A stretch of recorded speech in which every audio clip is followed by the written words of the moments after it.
Boa noite para todo mundo. Hoje, dia 12 de setembro de 2023, e vamos para o resumão do dia, minha gente. Começando, como sempre, aí pelas bolsas da Ásia. Sim, antes de começarmos pelo resumão aqui, eu já gostaria de pedir de antemão, senão vocês se esquecem, de darem um like no vídeo, caso vocês gostem do conteúdo. E para quem ainda não é inscrito no canal, considere se inscrever no canal para ficar sempre atentos aí, receberem notificações quando eu soltar vídeos novos por aqui. Ok, agora vamos pro resumão.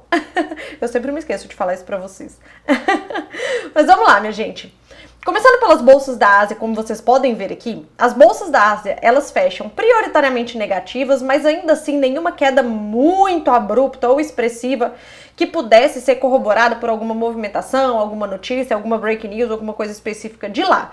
Na verdade, apesar das bolsas americanas no dia de ontem terem fechado no positivo, as bolsas da Ásia, minha gente, elas têm um surto de alegria quando dados ou alguns indicadores da China, eles vêm menos pior do que o esperado, ou, por exemplo, como foi o caso do CPI, como eu falei para vocês no dia de ontem, que trouxe uma expectativa de estabilização da economia chinesa que só vinha numa decrescente, enfim. Então, assim, eles têm um suspiro de comemoração, só que depois volta, cai a ficha, volta ao normal e as bolsas da Ásia caem de novo, tá? Porque, de qualquer forma, a economia chinesa, ela ainda não passa aquela confiança o suficiente de que agora ela engatou uma alta e vai. Então, assim, em indicadores bons, a gente percebe isso, de um modo geral, tem acontecido nos últimos 2 meses, vai.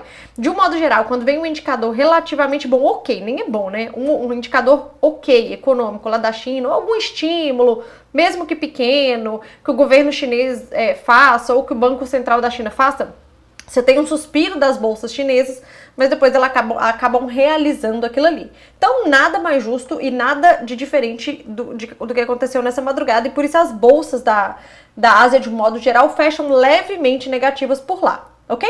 Quando a gente olha, minha gente, o minério de ferro, ele subiu mais um pouquinho em relação ao dia de ontem, pelo menos durante a madrugada, mas ao longo do dia ele realizou e ele fecha praticamente na mesma cotação de ontem cedo. Então, é como se ele tivesse mantido estável.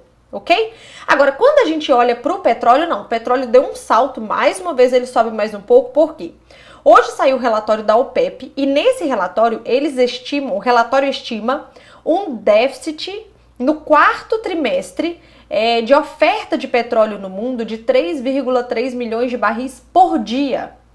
E isto muito proveniente da extensão do corte de produção anunciado na semana passada, tanto pela Arábia Saudita quanto pela Rússia, tá? Então você tem um déficit de oferta no mercado que, vamos supor, o inverno da Europa tá chegando, a China pode ou não dar uma aquecidinha nesse final de ano, e isso obviamente demanda mais petróleo.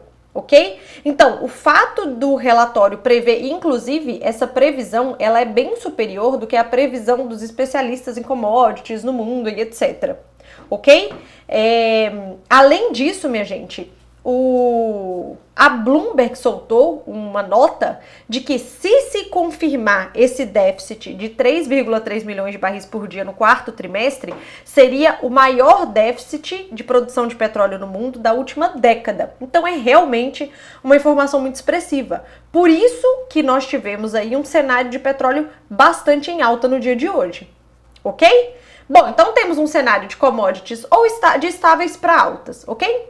Quando a gente vai para as bolsas da Europa, as bolsas da Europa elas fecham sem direcionamento único, algumas bolsas fecham no positivo, outras no negativo. De um modo geral, minha gente, que vocês vão ouvir de que os mercados estão em compasso de espera no dia de hoje para os dados de CPI dos Estados Unidos, que são amanhã, que, como eu disse para vocês, é o drive da semana.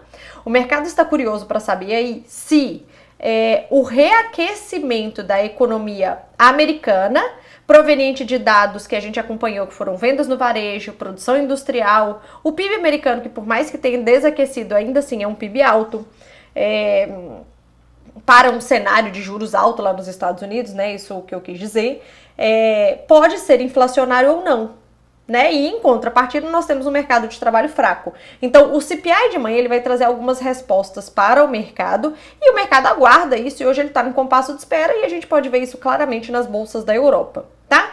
Especificamente na Europa hoje, minha gente, saiu tanto na Alemanha quanto na zona do euro o índice ZEU, que é como se fosse a confiança do consumidor deles lá. Para quem não sabe sobre isso, vai lá na minha série de indicadores econômicos e assiste o vídeo de confiança do consumidor. Do indicador de confiança do consumidor que eu explico sobre isso. Mas é basicamente a confiança do consumidor deles, lá com a métrica deles de cálculo que é diferente. O número veio muito pior, tanto que a gente pode ver que tanto a Alemanha quanto a zona do euro fecharam no negativo hoje. Então, assim, o mercado já esperava que a confiança do consumidor viesse ruim, mas veio pior ainda do que o mercado esperava, tá? E por fim, ainda falando da Europa, lá no Reino Unido, a gente pode ver que a bolsa por lá fechou no positivo, porque saiu hoje a taxa de desemprego por lá e ela deu uma pioradinha. E para quem está buscando um controle de inflação, subir a taxa de desemprego é um bom sinal para o desaquecimento da economia e, consequentemente, a queda da inflação. Por isso que a bolsa por lá fecha no positivo. De qualquer forma, não temos um direcionamento único na Europa. Tivemos esses drives menores, né? Até porque, minha gente, na quinta-feira tem decisão de política monetária por lá. E o mercado não sabe. Não existe um consenso, Não existe um consenso do que o Banco Central Europeu fará na reunião de quinta-feira em relação à taxa de juros por lá. Ok? Então, sem direcionamento único, lá na Europa. Quando a gente vai para os Estados Unidos, como vocês podem ver aqui, as bolsas por lá fecham no negativo, tá? Na verdade, elas devolvem a alta de ontem. De novo, existe uma cautela na véspera da divulgação do CPI americano. Então, as bolsas por lá seguem no negativo. Quando a gente olha para a Nasdaq, minha gente, que ontem tinha subido mais de 1%, que eu comentei com vocês, né? Quando a gente olha para a Nasdaq, hoje ela pesou um pouco mais, além desse cenário de cautela, obviamente. Hoje foi divulgado alguns resultados da Oracle e vieram decepcionantes, tá? Acabou contaminando outras empresas de tecnologia. E hoje também a Apple divulgou aí seus novos produtos. Ela tem uma agenda, né? Que ela periodicamente divulga seus novos produtos.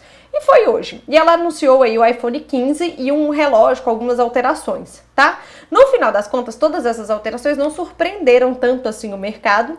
E a Apple acabou realizando no dia de hoje também, por isso nós tivemos uma contaminação mais negativa das empresas de tecnologia na Nasdaq. De qualquer forma, as outras bolsas também fecham no negativo nos Estados Unidos, no compasso de espera, com mais cautela para o indicador que vai sair amanhã. Ok? Bom, quando a gente olha aqui agora a nossa bolsa no Brasil, nossa bolsa fecha bastante positiva, tá? Motivada principalmente pela inflação que saiu daqui, a nossa inflação oficial que saiu hoje de manhã, o nosso IPCA, tá? O nosso IPCA, minha gente, existia uma expectativa do mercado de que teríamos uma alta, ou seja, uma inflação no mês de agosto de 0,28%. Houve uma alta, mas menor do que o mercado esperava, de 0,23%. E o anual, a gente sai de um realizado no mês passado de 3,99% para 4,61%, tá? Então houve uma alta. Essa alta não necessariamente é proveniente só de inflação, tá? Porque quando a gente pega o acumulado de 12 meses, os últimos 3 meses da conta do ano passado foram meses deflacionários, com aquela questão da desoneração dos combustíveis, etc., tudo que foi feito lá no ano passado. Então foram 3 meses deflacionários que saem do cálculo. Tá? Isso é chamado de efeito base. Então, isso saindo do cálculo, de qualquer forma, o número tende a subir, a não ser que o realizado desse mês seja mais deflacionário do que o mês que saiu da conta. O que não foi o caso, tá? Porque veio 0,23 positivo. Mas ok, tivemos então esse número do IPCA cheio. Só que o que a gente olha mais, minha gente? Todo mês eu olho desse jeito aqui com vocês. Nós olhamos o núcleo da inflação e a inflação de serviços. Quando a gente olha o núcleo da inflação, ele veio bem melhor do que o esperado. Eu vou olhar o número aqui para vocês. Ó, no mês passado, o núcleo do nosso IPCA realizado foi de 0,20 e esse mês foi 0,18. Ainda assim, é uma inflação positiva, tá? Foi mais 0,18, porém, um número menor do que o do mês passado. E serviços, minha gente? Serviços, a gente teve que uma inflação de 0,08. Isso é uma notícia muito boa. Estamos vindo, né, de um realizado aí de 0,25 para 0,08, ou seja, tanto o núcleo da inflação quanto a inflação de serviços aqui do Brasil em queda. Em queda não, né? É inflacionário, mas num número menor do que o passado. Inclusive, esses números são os menores números dos últimos 12 meses e tal. Então, assim, de fato, são números muito positivos. Então, nós tivemos o núcleo da inflação, um número bom, vindo bom. A inflação de serviços vindo bem, vindo boa, tá? A difusão, ela aumentou um pouco, de 46% para 53%, ok? Mas, de qualquer forma, o mercado se apegou a essas notícias positivas. Sim, só para vocês terem noção, o núcleo da inflação de 12 meses, o cálculo de 12 meses, que é 4,64%, ele é o mais baixo desde junho de 2021. Então, assim, essa notícia é realmente muito boa. E isso acabou... Bom, se a inflação ela vem melhor do que o mercado esperava, o mercado... há quem voltou, na verdade, a precificar um corte mais agressivo de juros, não na próxima reunião do Copom, mas na outra, ainda este ano.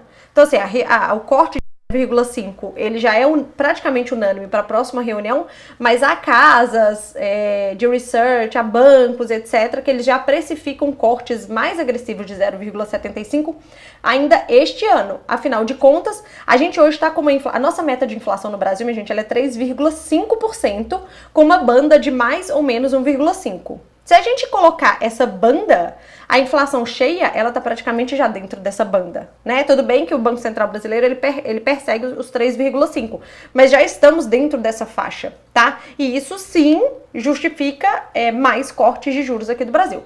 Quando a gente corta juros aqui do Brasil, a gente reestimula a economia, o que é bom para as empresas que estão listadas na Bolsa. Por isso a Bolsa sobe.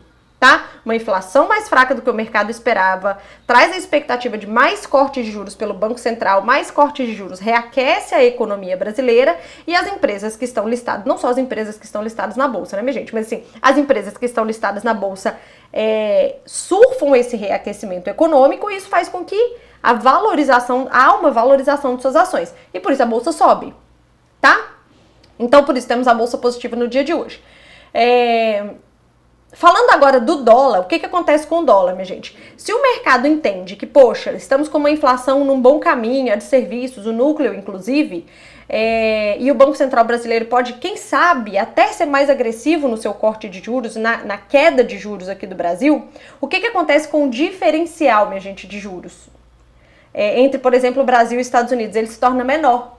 Então, o Brasil ele fica menos atrativo para investimento estrangeiro. Por isso que neste cenário, que isso muda, neste contexto atual que estamos vivendo, quando a inflação vem fraca e o mercado entende que o corte de juros pode, inclusive, ser mais agressivo ao longo do caminho, né? Ou, pelo menos, você confirma mais cortes de juros, o carry trade diminui e o dólar sobe, tá?